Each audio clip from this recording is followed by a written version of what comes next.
Hi, everyone. Welcome to Community Roots, a place where we gather in community to talk about mental health so we can travel the journey of life together. I am Samuel Richards, I'm Julie Richards. I'm Sarah Wakefield. and today we are continuing on that season of just adoption, adoptees, adoptive families. And I'm excited to do an arc again, although I feel a little bit like this is my first episode in this arc. You haven't been here, and we've missed you, Samuel. I'm so thankful that we're all three together, though. I love when we're together I know. again. We're the power trio. I love it. But yeah, we've missed you. I had that first episode. So where the arc began was the Unpack That episode where I talked about 20 things adoptive kids wish their adoptive parents knew. Longest title in history. And that was just a lot of my own reflections on adoption. And then Sarah and I were together for Off the Beaten Path with Robin Goebel, and we talked about interpersonal neurobiology, relational dynamics, and how that plays out in our nervous system. And then we specifically had some discussion, particularly towards the end, of how adoption really encompasses humans. Like, this is so much of what's true for adoptees is really what we need to understand about the depths of being human. So I think that'll be fun for us to talk about with the three of us I'm today. excited. And also, we're continuing the arc next week as well. So stay tuned for that. Yeah. So I have a story. And we just had our 3 episodes ago, sorry. We did celebrations. And The big 5-0. and 5-0. 50 episodes. And your birthday. And I'm still beaten. I'm still here. Yes, you are. So as part of moving into my home, I hired movers for the first time in my adult life. And let me tell you, that was magic. But at the end of it all, I had 3 guys over, and they were packing up, and the one was telling me about his son, and how this kid is so rambunctious, and he's just getting into everything, and he wasn't saying it as if it was annoying, but just observing his child's behavior. And then so I said, oh well, the apples usually don't fall far from the tree. Like, I bet you were pretty much the same as when you were a kid. Like, what did your parents say about you? And bless this guy's heart, he got so vulnerable with me in that moment and said, I didn't know my parents. I was in foster care, and I bounced around in foster care until I don't know if he was 16 or if he was 18. Wow. But he'd never been in a home for very long.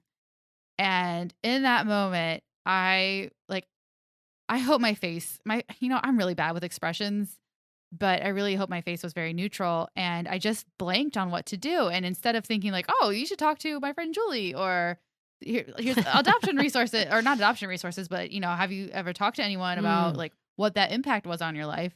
Mm-hmm. I just, I was so stunned with this vulnerability. Like, he just shared this part of his life, and Yeah. I was just overwhelmed with it, to be honest, and the fact that I was moving and all of that. But I didn't do anything with it, and I just let them. I didn't do anything. I just said, "Oh well, here's your tip. Bye." Like, I think I said, you seem to be doing pretty well, and I don't know what to say. I don't know what to say. Sure. You were completely caught off guard that Totally. all of a sudden you're in someone's tender story.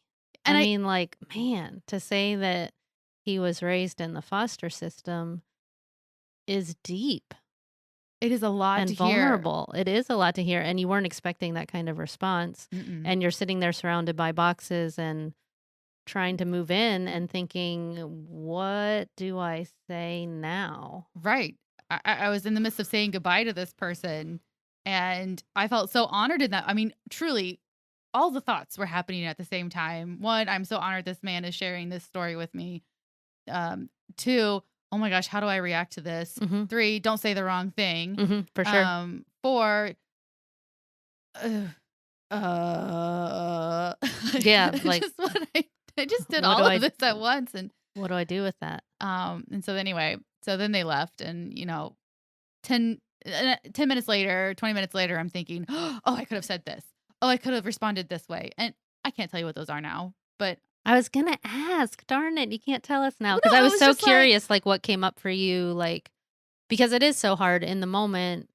How do you respond? Like I have a thought in my mind of something that I could say, and at the same time, if I were in that moment in your shoes, I don't know if it would have come to me. the things I would have said now Mhm. are maybe what I thought then, but what it comes to is, oh, like, that is such an interesting, or maybe I shouldn't say interesting, but tell me more. Have Mm. you, how do you feel about that? Do you like something supportive? And Mhm. I'm totally blanking here because I've got you next to me and I'm thinking like, don't say the wrong thing. But I Aw. really just want, like, I almost wanted to give this guy a hug and be like, Mm. man, you are powering through this. Like you Mm. are, we talked about resilient. You are resilient. Like you've got a job. Like you're pushing through. I don't know. This could be horrible things to say. I don't know. But I really wish I could have said something supportive and loving and caring, and like a big verbal hug, Mm. kind of, and support for him and In the his midst of child. COVID and a pandemic, and how do we even do any of that too? That's so hard. Yeah, and how has that history affected your relationship with your son? And Mhm. what do you want for your son? And he's actively participating in his son's life, and I don't know his relationship status or anything like that, but Mhm. there you have it. That is my story, and here we are 2 months later, and I still think about this Mm. gentleman Wow. and, like, how can I track this person down, and how can I find him, like, give him resources? Like, "Hey, like, if you ever need to Mm. unpack that, if you ever wanna talk Mm. about Mhm.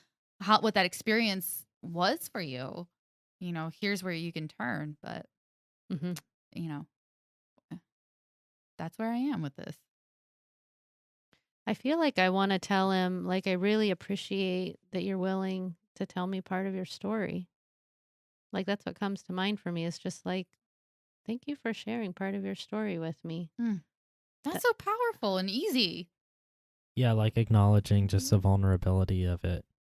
Yeah. Like, I really appreciate that you would share that with me.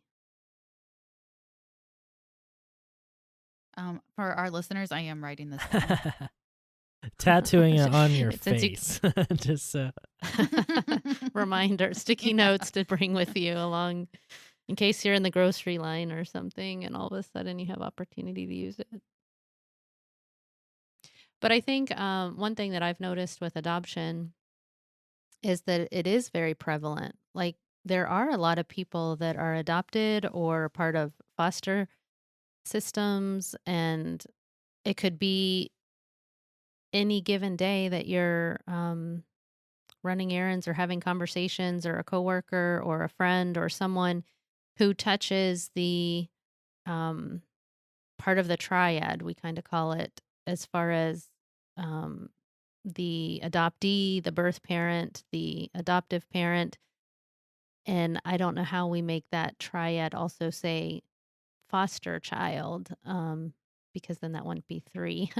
But just like that, this does impact so many people. And there are folks who are both foster parents and adoptive parents and Mhm. biological parents. Like we have so many different combinations, but all that to say that there are a lot of people that this does relate to. And so I think it helps to realize something about adoption instead of so many people being kind of uninformed about it. One of the things I was processing earlier with Samuel when we were kind of just brainstorming and having conversations like we do All the time. um, all the time. I just really have fun with that. But I was mentioning that adoption is not part of the education for being a therapist as a mental health professional. That is not a class. What? It is not. Oh my gosh. And that is very sad because we need more adoption professionals. We need more people that can be a strong support. And it's not something that's covered. I mean, it might be like in a paragraph in one book or something like that. I'm sure like I could find the word somewhere if I looked for it. But in my training, it was something that I chose to focus on for all the different, like, projects you do. You have different assignments and you can pick your topic kind of thing. So I focused on adoption and attachment. Those were Mm. my, like, passions, and so it has helped educate me, and I've sought out listening to the adoptee specifically so that I could really understand more of lived experience, from hearing stories and listening to hearts and caring for people. But I had to, like, seek that out. And there was one other place, Samuel, do you remember that conversation we had? Because we talked about, like, mental health professionals are not trained, but somebody else we said wasn't Teachers. trained. Oh, yes, it was educators. Educators are not like, so sometimes when I'm working with, adoptive parents, I'll tell them one of the best things you can do for your kids is help educate and advocate with your child's teacher, Mm. because they have no idea what it's like to sit in the classroom with those in their classroom that are foster kids or adoptive children. So, or youth or adolescents. But it's like that's not part of, and I happen to have the background of being a teacher also. That was my first career. So I know that that's not, now granted, I'm a little older, so It's that was been a a long while. time ago. It's been a while since I got that bachelor's degree, but at the time I know that wasn't really covered. I mean, it might be again like a paragraph in a book or something, but it's Wow. not like really understood, and it's certainly not understood in the context of, like, complex developmental trauma. Like, trauma is not a topic really in grad school either, which is shocking. Like, how could it not be for how much we're learning about neuroscience and the brain and how to heal and w Wait, did you say they don't teach about trauma? they don't. Okay, I'm sorry. Is Ca that it's horrible, That's it's bizarre because shocking. you're a therapist Right. and that I know, okay. it doesn't Wait, in seem your like that own would make any degree? In sense. your own degree? Oh my Yes. goodness. So this PM Melody stuff is just like All of that is not like taught. anything that I have for training, which is TBRI, trust based relational intervention, or Pia Melody's model, or EMDR, all of that covers trauma and very extensively how to heal trauma specifically. But in the actual curriculum for grad school, trauma is not really discussed at all and not really acknowledged at all. And so all the different reading and trainings and workshops and things that I've done has come out of other places, not that curriculum. And I remember, so I graduated in 2016. So maybe they're doing something more. I don't know if they 4 are. years. I do know, the Ohio board that oversees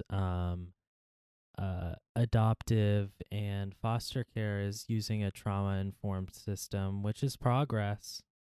I Definitely. wanted to go back to that conversation that we were talking about earlier. Oh, that I was having on the phone with mom, which is just like this concept of trauma informed um, relationship management. Is that the combination of words that should be used? But basically, just kind of, treating most interactions as trauma informed and maybe understanding, that humans have been impacted in a lot of ways that Mhm. have left us, wanting something or still needing to develop in some areas. And in other ways, not, Absolutely. but it's kind of like, um, I still think a safer way to go about things and a nicer way to go about things instead of just assuming like, oh, you've got it, like instead following up with you or there's all sorts of things I think built into just a trauma informed um based relationship. One of the things that I like how you're like conceptualizing that, Samuel, because you're talking about this being trauma informed as humans, because we all interact with people and everyone has Mm. had difficult experiences.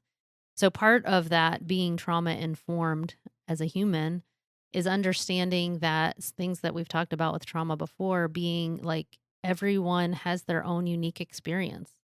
And so, you don't compare traumas, what you've been through to what someone else has been through, allow them to express and talk about and verbalize what they need to that was part of their story.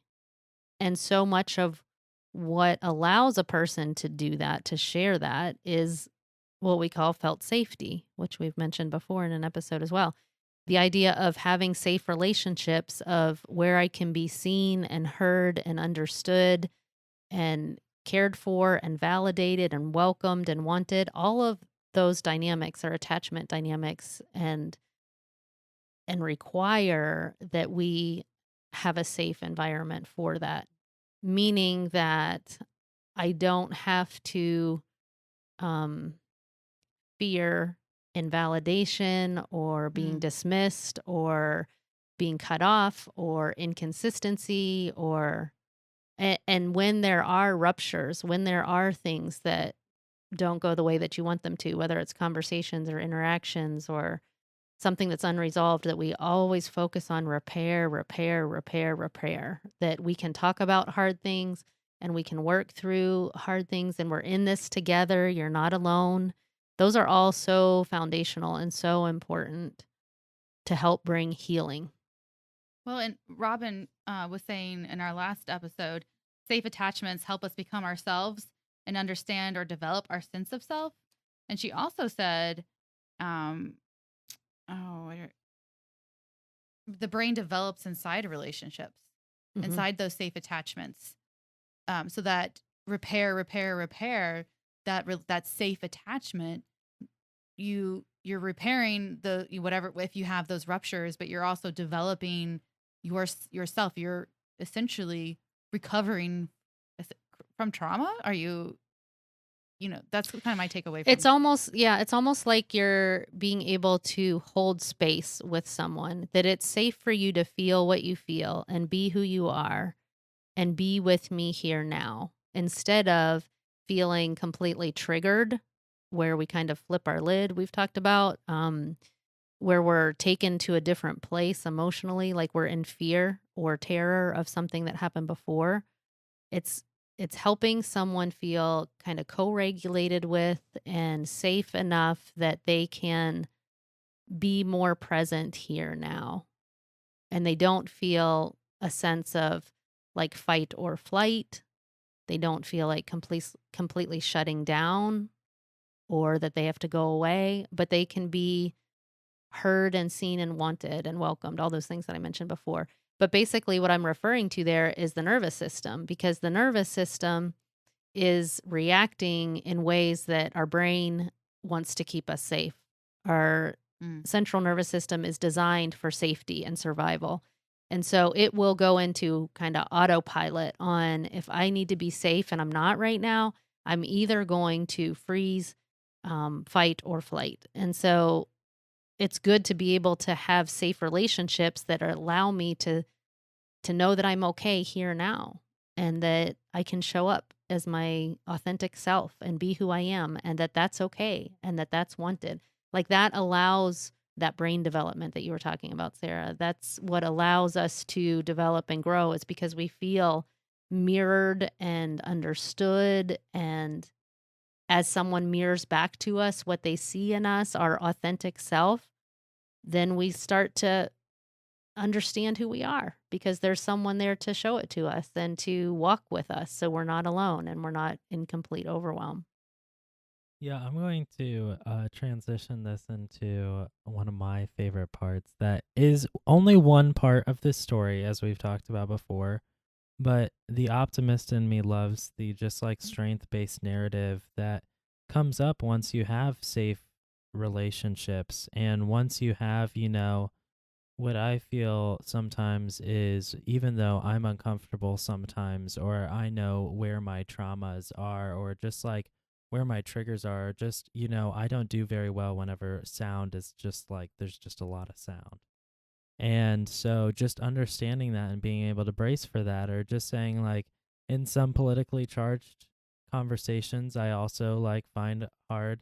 And so going into those conversations and still walking away like, hey, I did it. And I think like, the trauma stuff is deep, and I think it speaks to a core of, humanity, and, kind of explains some of the behaviors humans have, and kind of the reactions and stuff that we have to each other. But it's also something, that we're growing from. And I feel even doing this podcast has increased my own, consciousness and, um, you know, emotional stability. And you know what? This is a shame too, beyond therapists. It is ridiculous that therapists are not taught more about trauma. Hmm. It's sad that teachers aren't. But really, like, Hmm. our goal should be all humans understanding trauma and how that, and just we've talked about with past guests as well. There's a whole history of trauma. There's generational trauma, and Hmm. humans in general, we have to work to help each other. Systemic things that are causing trauma, like the whole system is so broken. I do want to clarify before I have any teachers who are thinking, wait, what are you saying about us?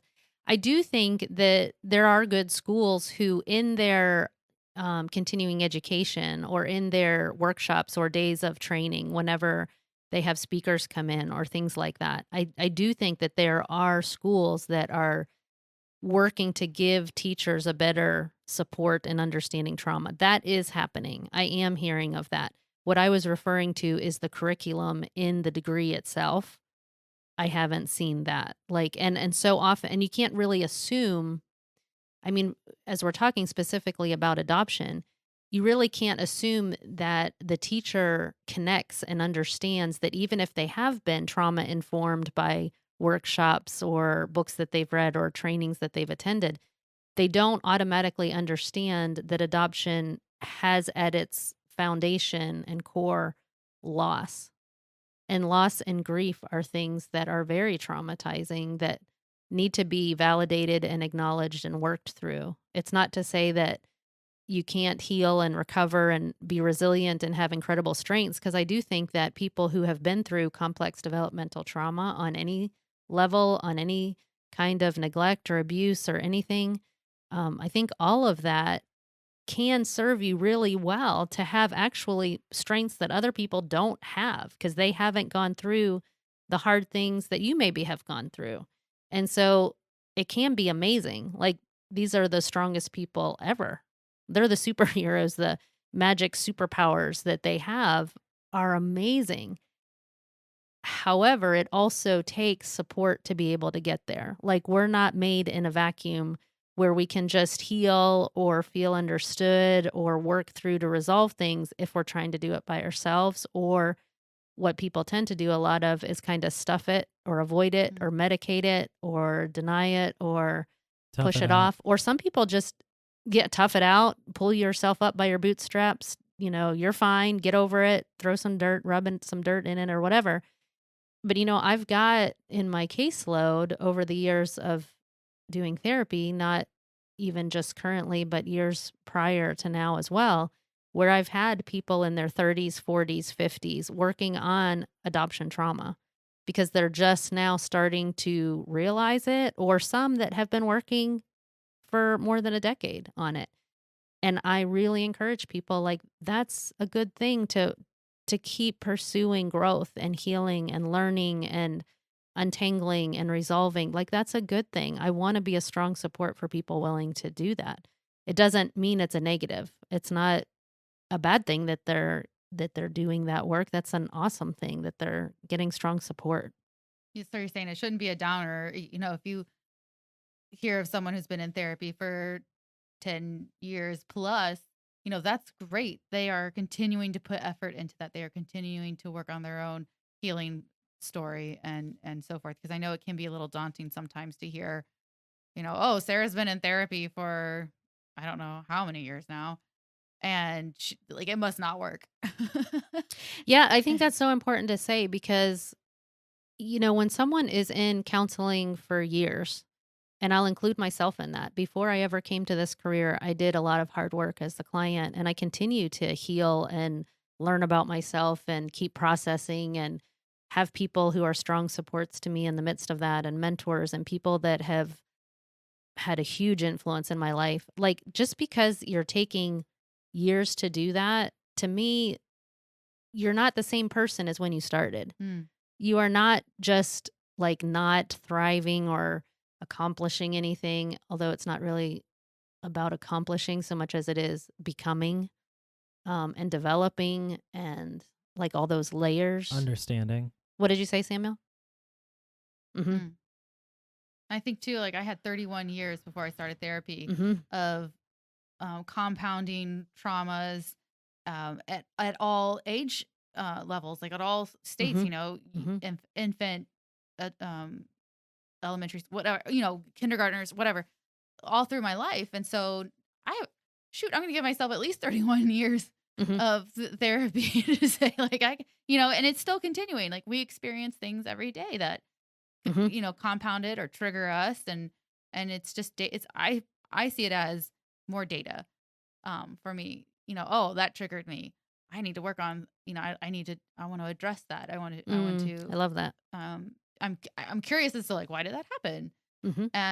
And we're still undergoing like traumatic things, Like living in a pandemic, living in a like having all pandemic. the political climate that we have, all the racism we have, all the systemic things that are so hard and so painful. It's hard to be human. So, and to expect us for for kids who have experienced trauma at such a young age, or foster children who have never been adopted, who have never been into a solid home, to expect the my heart goes out and says, I just want to cry and hold them and hug them and say, you are undergoing, like, what you are facing is so hard, it's so difficult, and yet you're expected to act like like a healthy, safely attached adult. And why and people are surprised when you say that adoptees have trauma. Mm.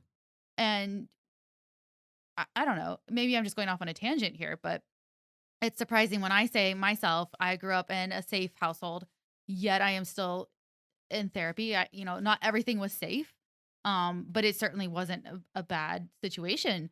Mm-hmm. And I didn't, I wasn't separated from my mother at a young age. I don't have questions about, why was I given up?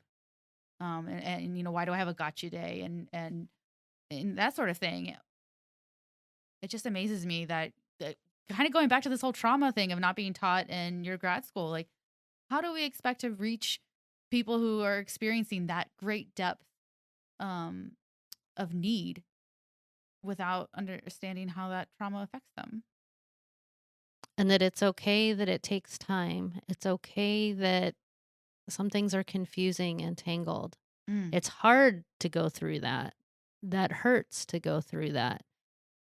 And it's also okay, especially when you find your support people, whether it's, um, I gave a shout out a couple episodes on the Unpack That to encompassadoptees.org. That's a place that you can find support from other adoptees. Um, Hearing the adoptee voice in different books and webinars and things, to know that you're not alone, to know that we can learn from each other and have support. I think what I would want to raise awareness for our listeners, if there's anyone maybe who hasn't realized um, that adoption is something that is really sacred. I mean, it's something that's very important that we pay attention to how people are experiencing it, because it can be hard and it can be significant pain or loss and it can feel raw. And as we've mentioned as well, that we really need that sensitivity towards all humans, that we need to understand that everybody has a story and everybody can be going through and carrying really heavy, hard things. And so, how do we live as healthy humans that are caring and understanding and doing our best to be safe people that can hold space for folks and give them strong support? Right. Sometimes I just wanted to say, oh, I'm going to mark down this. I was just going to say, whenever you're working with people and just talking and discussing with people, I think sometimes what I at least tend to do is maybe two dimensionalize people, or kind of like, in order to just like boost my argument or whatever, just be like, oh, they're just a jock who's a jerk, like they're just a jerk jock. And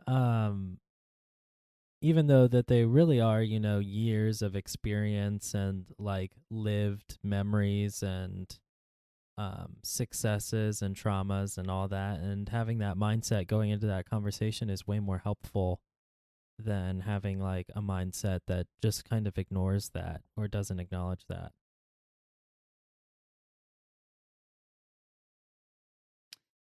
I was just gonna say too, if you're seeking therapy, please don't think that you're being ungrateful for whatever how you were raised, or that you are, spitting in the face of your parents or your adoptive parents or the people who helped you along the way. Because I know sometimes it can seem like that.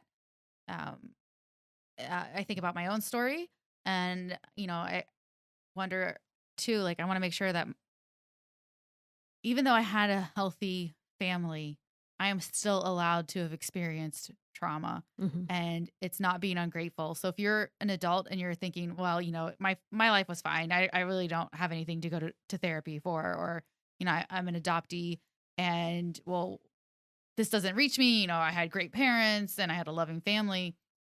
You're not being ungrateful if you go to therapy and take that step, because it is trauma, whether or not you've addressed it or acknowledged it or consciously thought about it. And I think it's fair too, as part of that you're saying, Sarah, that it's important for parents, whether they're adoptive parents, foster parents, or biological parents, to support the kids that are going through that work, to not take it personally, to not feel offended or like you've done something horrible or wrong or bad. I think that probably, I like what Brene Brown talks about, is people are doing the best that they can, and they don't necessarily do things better because they don't know how to do things better or because they've been influenced by things. We all have things that have challenged us or limited us or taught us patterns that might not have been the most helpful. Like, we all have these things. This is part of being human.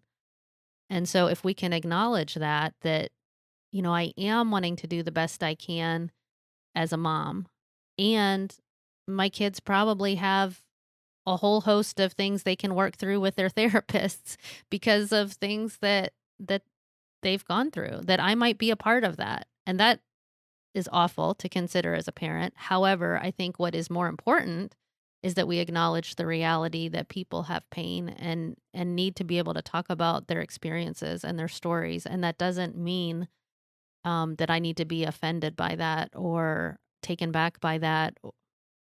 Mm-hmm.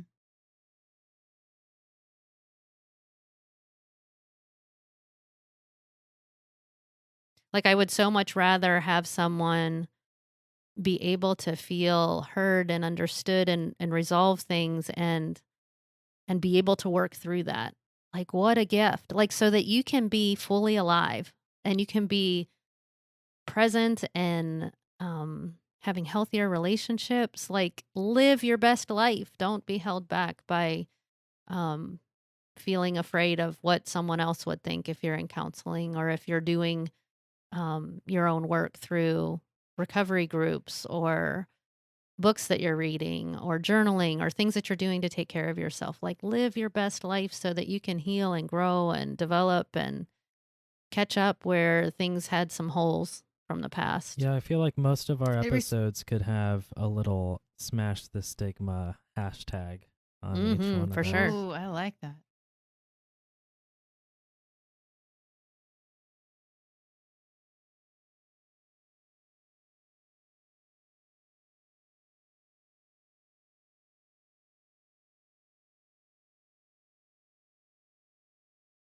By respecting the life in you, you're respecting the life of others around you. Mm, So you're letting them live their own lives, hmm and you're living your own life. You're living your best life, and you're allowing others to live their best lives. And hmm that kind of deviates a little bit into entanglement and what did we talk about with Enmeshment, enmeshment?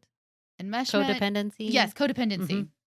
It's all related, people. It is all related. And how important it is to have authenticity, to like be your true self, show up with your own sense of this is who I am, and I want to find people that I can talk to and be open with and care for each other, have mutual relationships that are supportive. And if we could spread that like a massive mental health pandemic of like, let's teach people how to be. Look at Samuel's expression. I wish you all could see the video version of this. He's like shaking his Here's the head. thing is I think Mental that pandemic, no. pandemic jokes are out of the question for the next couple years at least. I'm just so Yeah. surrounded by it. You can edit it out No, if you no, want. no, 100%.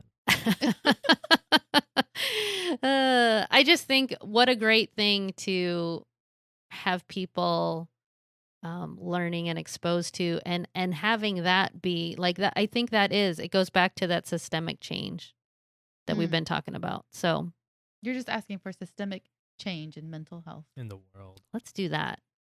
Let's do that on all sides, all scopes. Let's do that. Perfect. Yeah, maybe instead of gratitude or affirmation, now we'll just do call to actions. Everyone Nice. That's go kind of like systemically change. That's right. Society But you and know what? That mental kind of reminds me, we could expand some of the closing things because on my blog, jhrcounseling.com, at the end of my blog, I have for your reflection, which is a journal prompt, and I have action steps. So we could like bring some variety to the end of our shows, and it could be gratitude, it could be affirmation, it could be a journal prompt, it could be an action step. Cool. That will keep people guessing because maybe we've had people that just kind of go, "Oh, here they go, sharing what they're thankful for." I again. like to I don't think know if that- we. Our thankful. Everybody kind of meditates with the thankfulness as we do, and they go, "Oh, I also like my dog," or whatever. It's like a community feel. That's why we love the name Community Roots. We're in this together in our diversity and complexity. So, Samuel, are you going to do a call to action? Can I still do a gratitude? I don't know if I'm prepared. Can we all pick for whatever a we're- call to action? I'm tired. The call to action is go to bed. Get some rest. Get some Yeah, sleep. Yeah, take care of yourself. That's an important call. It all comes back to Mhm. self-care. It my so thing. often does. Self-care. That's another hashtag for so many episodes is take good care of yourself. You're worth it. Especially You now. know, in these last couple weeks, I've just been so grateful of this whole year and everything that's happened, not in terms of the pandemic, obviously, but just being able to kind of corral with my loved ones and the people I hang out with and kind of be with each other during this time. And also just like working really hard throughout this pandemic as well. Like, I just feel grateful at the end of the year. And honestly, my thoughts are already turning towards, like New Year's and stuff. And I'm like, New Year's resolutions, year-end gratitudes and stuff like that. So that's my gratitude this week, is just in general, it's been a tough year and it's December. We somehow survived 2020 and here we go. Bring on 2021. I am grateful for the people in my life who allow me to be me and who serve as mirrors, and serve as people who can show me my value and my worth in positive ways, who give life to that. So I'm very thankful for those safe attachments. Love that. Love that. She said, "Love that to mine, Samuel." I'm grateful for my mom.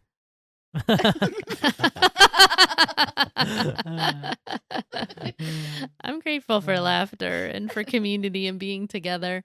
But I felt like, it just popped in my head to share as a gratitude, but also as like a relational piece. Our family had to put down our dog, Berkeley, right in between when Thanksgiving was coming, the Sunday before that. So I think November 22nd. And in that, I am so thankful for who he's been in our family, of just this little bundle of joy and energy, and also his curmudgeon underbite. And he's got such a personality, but he just captured our hearts, and it was so beautiful. Like, we were all together to kind of, I just, I don't even want to say goodbye, but to just love him and to love him well, and to Celebrate his life. celebrate his life and what he means to us. And it was a very powerful time to me, just of being surrounded by family, and we were all going through the Kleenex and sobbing our hearts out because it really hurt, and it still does. But there's beauty in that. And I even mentioned to the doctor who came, they came to our house, and I said, "Boy, you've got a hard job." And she said, "I'm always surrounded by love." Mm. Like, she said, "I see how much love are in these families that I come to." And I just thought, man, what a powerful reframe that was. And I was just like, that is beautiful. That Like, to woman be is in surrounded by love. therapy. Even there you go.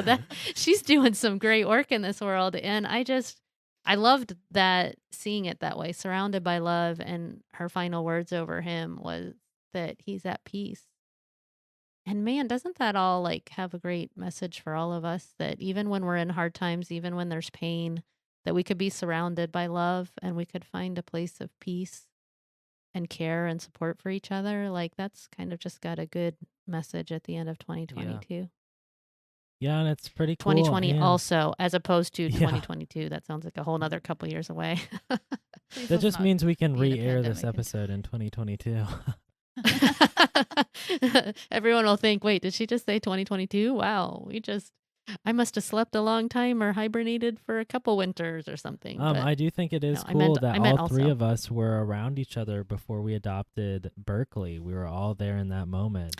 we Yeah. should share that story with our listeners. I know we're closing up, but Sarah is the one that brought Berkeley to our family. And it was the cutest thing ever, because she brought him. And that was, okay, so he will be, It was 2008. it was 2008, because he would have been 13 had he made it to his birthday. And she just brought him over. I still remember, in her little bag, and he was so tiny, because he was tiny. a Pekingese poodle, and so tiny. And she just carried him in her bag, and pulled him out of the bag. And I remember the kids were all so little. Like, Oh my I don't gosh, even I know if we do the know. I math was on looking all at of that. pictures of Berkeley whenever I was younger. I was like, Oh whoa, my I was so gosh. young. That's a whole era.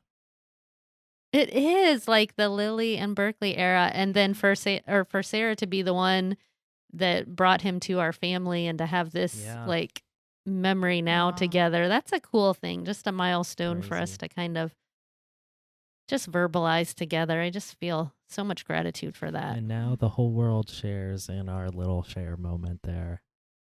You know what we should put on the Facebook page is a picture of Sure, Berkeley, and let's we do can it. just kind of remember Yeah. together and say, hey, these moments matter. Yeah. Your life matters, and your families matter, your pets matter. Like, these are If it matters to These you, are it sacred times. matters because you matter. exactly. Mhm. Exactly. That's a good That's word. a good t-shirt. TM. I'm just kidding. Okay, everyone. Well, we are going to wrap it up today. Thanks so much for joining us. Thanks, Mom and Sarah, as well. It's been a great ride, and we will see you in a couple weeks when we have an off the beaten path guest, and we're going to kind of continue on this adoption arc and adoptive arc. So if you have any friends or family who that is relevant to, or has dealt with trauma in any way, which is spoiler, they have, feel free to Spoiler alert. share Spoiler. share a podcast. Let your friends and family know that we're around, especially as we get into this holiday season. Go and search for our old holiday help editions, where we kind of dive in how to go through hard holidays. But anyway, thanks again for joining us, everyone, and we will see you soon. Bye, everybody.